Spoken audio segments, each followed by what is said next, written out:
एक आदमी कल तक आपकी आंखों का तारा था।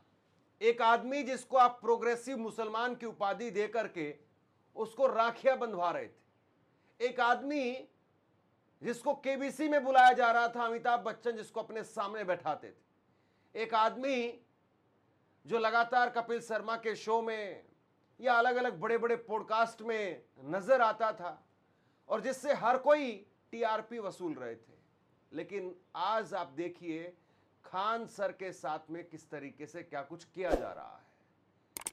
खान सर के अब कोचिंग इंस्टीट्यूट के बाहर खड़े होकर के पुलिस न केवल फीता लगा रही है, बल्कि पुलिस यह कह रही है कि सील कर दिया जाएगा, बंद कर दिया जाएगा। और खान सर को आप सुनिए, खान सर ये कह रहे हैं कि ये मुझसे अब अस्पताल का हिसाब मांग रहे हैं कि अस्पताल चलाने के लिए पैसा कहां से आता है, अस्पताल कैसे चला रहे हो, ये हिसाब किताब अब मुझसे मांगा जा रहा है। दरअसल मामला कुछ ऐसे समझिए आप कि खान सर की ऐसे लग रहा है कि जड़ें खोदी जा रही हैं। जो एक बहुत बड़ा पेड़ बन गया खान सर, और जिसके सहारे एक तरीके से हजारों लोग रोजगार पा रहे थे, लाखों करोड़ों युवा वो नौकरी का सपना देखते थे, उस पेड़ की, उस दरखत की जड़ें खोखली की जा रही है। और वो खान सर जो करोड़ों रुपए लगा करके हॉस्पिटल बना रहे थे और जिसमें महज 7-8 रुपए दे करके आपका इलाज हो सकता है, आपके टेस्ट हो सकते हैं, वहां पर उस अस्पताल को लेकर के भी और उनके अलग अलग कोचिंग सेंटर्स को लेकर के खान सर के अब जो है वो ऐसा लग रहा है कि गाज गिराने की तैयारी हो गई है। लेकिन इसके बीच में सबसे बड़ा सवाल ये है कि साहब क्या हाई कोर्ट हस्तक्षेप करेगा? क्या हाई कोर्ट दखल देगा?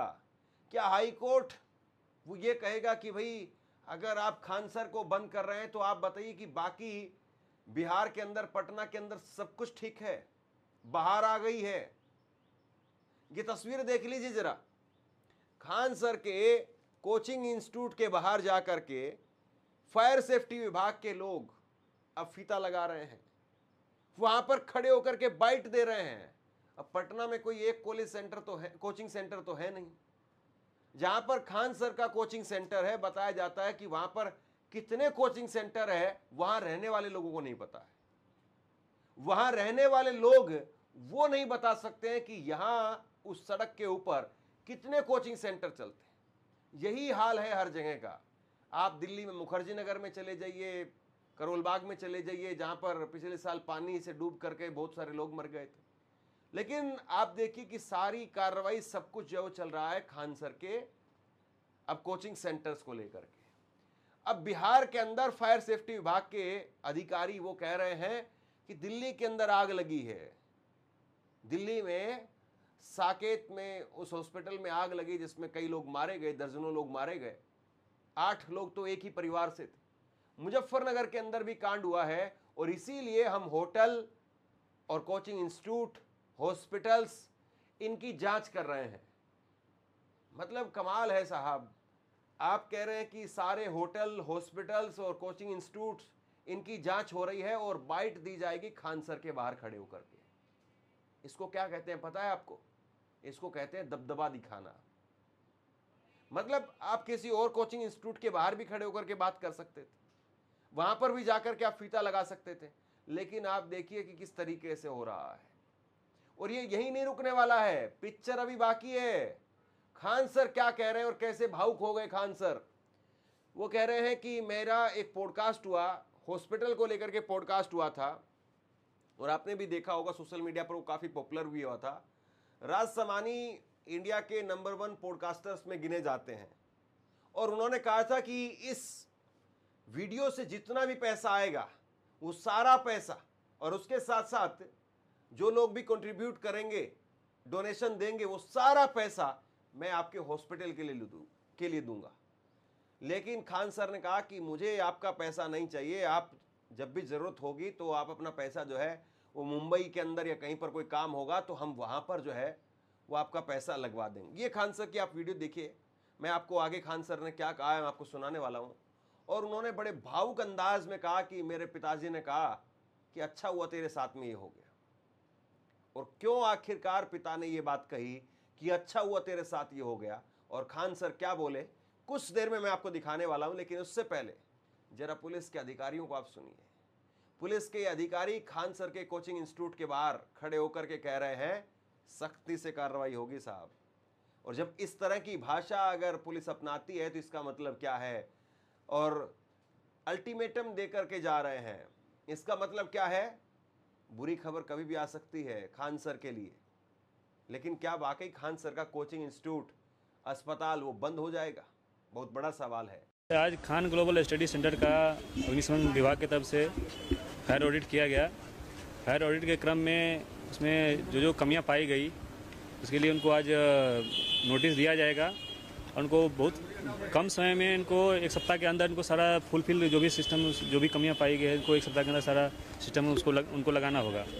तो 1 सप्ताह के अंदर नहीं लगाते हैं तो इसकी सूचना वरीय लेवल पे दी जाएगी और जो भी होगा वो वरीय लेवल पे किया जाएगा। किस तरह की कमी पाई गई है? तो इसमें जो जैसे फायर अलार्म सिस्टम की कमियां पाई गई है, फायर पंप नहीं लगा हुआ है, टैंक में जो ओवरहेड टैंक है, टैंक में जो कैपेसिटी के चाहिए उसमें कम है, फिक्स फायर सिस्टम नहीं लगा हुआ है, वो सभी लगाने के लिए इनको नोटिस जाएगा। आज ही नोटिस जाएगा और जैसे सारा फुलफिल कर लेते फिर आगे कार्रवाई वरीय स्तर पर किया जाएगी। इसके अलावा अभी जो हाल फिलहाल में जो दिल्ली में कांड हुई, अग्निकांड की घटना घटी है और मुजफ्फरपुर में जो अग्निकांड की घटना घटी है, तो जितने भी होटल और हॉस्पिटल है उनका बृहद लेवल पे ऑडिट किया जा रहा है, जांच किया जा रहा है। जो फायर डिपार्टमेंट से सर्टिफिकेट नहीं लिए हैं उनके ऊपर भी कार्रवाई की जाएगी और उनको नोटिस जारी किया जा रहा है कि आप अप्लाई करवाइए, ऑनलाइन के माध्यम से अप्लाई करवाइए और फायर सर्टिफिकेट फायर सिस्टम सारा लगाइए, जो भी फायर सेफ्टी सिस्टम होता है, और फायर डिपार्टमेंट सर्टिफिकेट प्राप्त करिए। और जो भी आप अपनी बिल्डिंग में इलेक्ट्रिक अप्लायंसेस लगाए हुए हैं उसका इलेक्ट्रिक लोड एनालिसिस, और यदि होटल है तो उसमें आप एलपीजी गैस बैंक रखे हुए हैं तो उसका जांच सर्टिफिकेट अवेलेबल करने के लिए सबको नोटिस जारी किया जा रहा है। कोचिंग संस्थानों में यहाँ पे क्या पाया गया है? पहले भी ऑडिट इनका किया गया है और पहले सर्टिफिकेट भी प्राप्त हुई है, लेकिन नया वाला बिल्डिंग, पहले जो पीछे वाली बिल्डिंग थी खान सर का, और नया वाला बिल्डिंग जो अभी नया बनाए हैं उसका भी सर्टिफिकेट उनके द्वारा अप्लाई किया गया है और सर्टिफिकेट नहीं लिया गया है। इसकी जाँच के हम लोग आए हुए हैं, उसमें बहुत सारी कमियाँ पाई गई है, इसका नोटिस उनको आज जारी किया जाएगा। सर, आप लोगों ने जो जांच की क्या कमी पाया गया शुरुआत? उसमें फायर से रिलेटेड कमियां कुछ पाई गई है, जो नोटिस उनको जारी किया जाएगा आज, जो उनको नोटिस दिया जाएगा उसमें जो कमियां हैं उनको 1 सप्ताह के अंदर टाइम दिया जाएगा। 1 सप्ताह के अंदर सारे सिस्टम लगानी है उनको। सर, एक कोचिंग संस्थान या सभी का आपने किया? सभी अभी फिलहाल में खान सर के कोचिंग का ऑडिट करने के लिए आया है, लेकिन सभी कोचिंग का बेहद लेवल पे ऑडिट किया जा रहा है, सभी कोचिंग का जाँच किया जाएगा। अब आप बताइए, पुलिस के अफसर जब ये बात कह रहे हैं तो इसके मायने क्या है? और क्या पुलिस के अफसर बाकी जगह पर जाकर के वो यही बात दोहरा सकते हैं? और आपको लगता है कि बिहार के अंदर पटना में सब कुछ ठीक हो गया है? मैंने बिहार में बाढ़ में गर्दन तक पानी में डूब करके ग्राउंड रिपोर्टिंग की है। जो हमारे पुराने दर्शक हैं वो जानते होंगे कैसे राजेंद्र नगर रोड पर उस वक्त में सुशील मोदी साहब जिंदा होते थे और उनकी तस्वीर वायरल हुई थी उस बाढ़ में, वो निक्कर पहन करके और वो फ्लाईओवर के पास में ऊपर जाकर के खड़े हो गए थे। और उस वक्त में मैंने गर्दन तक पानी में डूब करके ग्राउंड रिपोर्टिंग की थी। और वो जो पोश इलाका है, वो पोश इलाका तकरीबन हर साल बाढ़ में डूब जाता है। कंकरबाड़ी का इलाका आप देखिए, वहां पर आप जाएंगे तो बाढ़ आपको दिखाई देगी। सेना के हेलीकॉप्टर आते हैं, वो किसी तरीके से कुछ डाल करके जाते हैं, या पप्पू यादव जैसे जो लोग हैं वो जाते हैं किसी तरीके से ट्रैक्टर और जेसीबी लेकर के, और वो कुछ न कुछ राहत सामग्री वगैरह वहां पर बांटते हैं, खाने के बिस्किट पैकेट वगैरह बांटते हैं, तब जाकर के लोग बच पाते हैं। अभी 2 महीने भी मत रुकिए आप, सिर्फ 1 महीने का इंतजार, ये जून खत्म होने दीजिए। जुलाई के अंदर आप देखिएगा किस तरीके का पानी पानी आपको पटना में दिखाई देगा। पटना में कोई ये नहीं पूछता है कि साहब भाजपा, और अब तो नीतीश कुमार भी हट गए हैं, इनकी डबल इंजन की सरकार सालों से चल रही है और पटना क्यों पानी पानी हो जाता है? वो क्या बिना करप्शन के हो रहा है? वहां पर फायर सेफ्टी कहीं नहीं दिखाई देती है साहब। और जो पोश इलाका है उनके हालात ऐसे हो जाते हैं कि लोग छोड़ करके चले जाते हैं। और पटना के रहने वाले लोग बताइए जरा, मैं गलत कह रहा हूं या सही कह रहा हूं? और आप बताइए कि ऐसे में इस तरीके के हालात जहां पर, और पटना और बिहार अगर करप्शन नहीं होता और डबल इंजन की सरकार, मोदी जी तो कह ही रहे थे इतने लाख करोड़ दूं कि इतने लाख करोड़ दूं। जब मोदी जी इतने लाख करोड़ और इतने लाख करोड़ रुपए दे ही रहे हैं, डबल इंजन की सरकार चल ही रही है, बिना करप्शन के अगर सरकार चल रही है, तो अब तक तो बीमारू प्रदेश से बाहर आ जाना चाहिए था।